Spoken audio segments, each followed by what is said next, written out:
Adam here from Black Ovis, and we are talking turkey hunting. So the season is upon us. It's time to get ready and get geared up. So I'm here with my friend Collin Cottrell. You're a big turkey hunter. You got probably 30 under your belt with your bow. So we're talking through right now calling and decoys. So right now you've scouted an area, you've gotten set up. Yeah. Okay.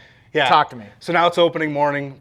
You know, we're pumped up. We're fired up. We got everything set up. We think we're within that roosting tree, that roosting area. Everything's ready to rock and roll. Now we want to put our decoys out. And I'm going to talk a little about these Avian X's. Yeah. I actually have used Avian X in the past. This is a feeding hen, and this right here is kind of it looks like their new upright hen. So I'll talk a little bit about that, why these are important. But decoys in a general sense are super important. That's what the toms, that's what the jakes, they're gonna see those birds out there feeding. That's gonna help them calm down, know that there's other birds in the area.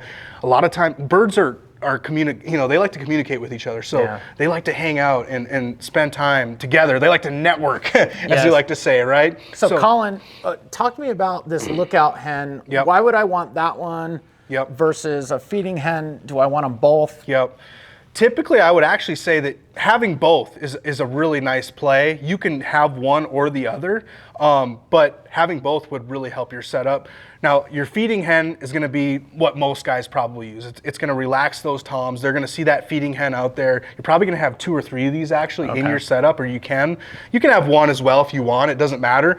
But I like to take a couple feeding hens, and then I would actually take a nice upright hen, kind of offset. What that upright hen is going to do is it's going to help those toms see that head up high. That feeding hen is going to be down low, maybe in the grass digging for bugs. Just relaxed, calm, versus the lookout hen is going to kind of draw that attention to that tom. He's going to see her, and he's going to be like, hey, I'm coming for her. Okay. She's the one I want to breed. That's the one right there. She's a dominant bird who's on the lookout. The lookout hen's the one on the lookout.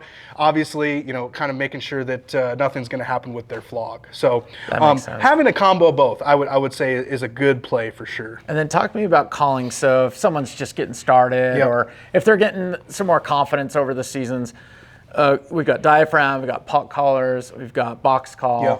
What do you recommend for somebody maybe a little bit in their first or second season?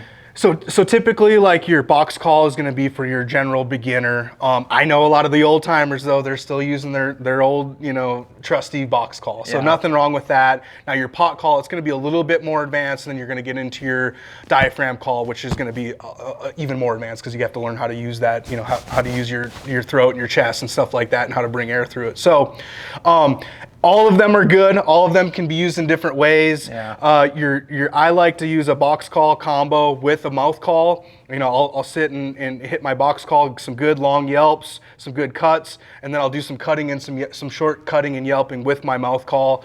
I'm not a great caller, but the cool thing about turkey hunting is you don't have to be a great caller. You just have to do it at the right time. And you have to be patient with it. So any way you call is going to work. I would say just take time. Look up something. You guys might have some videos on Black Ovis. I don't even know, but find some good videos of guys who are high-end callers, who know what they're doing. Take that, and there's so much good content out there today. You can learn so much from these callers. But like I said, you don't have to be a good caller to be a good turkey hunter. That's what's so cool about it. So are turkeys not as sensitive than maybe like an elk, or correct? Yeah, man. You can make your yelp sound like not even a turkey, and they'll be like, oh, that's a yelp. They'll think that they're coming into a yelp. So it doesn't have to be perfect, it just has to be generally close to the sound. Now, one of the things that I see in calling is most guys are going to end up calling too much. And that's where the problems start. If you're overdoing, you're hitting that call over and over again for 10, 15 minutes straight, that's not what you want to be doing. Typically what you want to be doing is taking some time in between your calling. So as a turkey bow hunter, I'll sit in the blind, I'll be ready to go, and I'll get out there, and the sun's starting to come up, and I'll start to work those birds a little bit, and I'll start to hit some yelps and some short cuts. A short 30-second to 60-second sequence is typically what I like to do, and then I'll give it 10, 15, 20 minutes, and just be patient. Let those birds fly down, let them start to work and do their thing. You got your decoys working for you, you got your calling work for you.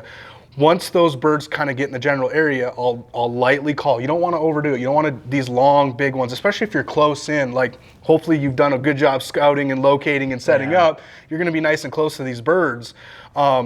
You're going to bring those birds in. Once they locate your decoys, they lock in. That's when the magic starts to happen, and that's when, you know, we bring those birds in and hopefully get that shot opportunity we're looking for. So if I'm a bow hunter, how far are my decoys away? Where, like, what kind of shot should I be looking for? Again, this is another one of those big mistakes I see. As a gun hunter, you have, you know, your decoys can be out 20, 30, 40, 50, 60 yards. You know, you can take those long shots. Now, as a bow hunter, I see a lot of these bow hunters, they're putting their decoys out at 20, 30 yards. Just remember, you're shooting a turkey here. Their kill zone is not very big. It's very small. So you want to draw that bird in as close as you can, and they will. You have to be patient. When they lock in on those decoys, they will come in, especially a decoy that looks like this. This is a great looking decoy right here. They will come right in, and I like to put my decoys at 8 yards, honestly. Even, you know, 8 to 10 yards, bring that bird in really close. That way you can take a nice, clean, lethal, ethical shot, and give yourself the best opportunity for a nice quick kill. Well, awesome. Thanks for walking us through this. And for those curious, these are AVNX decoys, super lifelike. I mean, you can really see in here just the attention to detail. They're just awesome looking. So, yeah, AVNX did a killer job with these. But yeah, it's really important to think about what kind of strategy you want to do and mix it up a little bit. Have one feeding, have one on the lookout.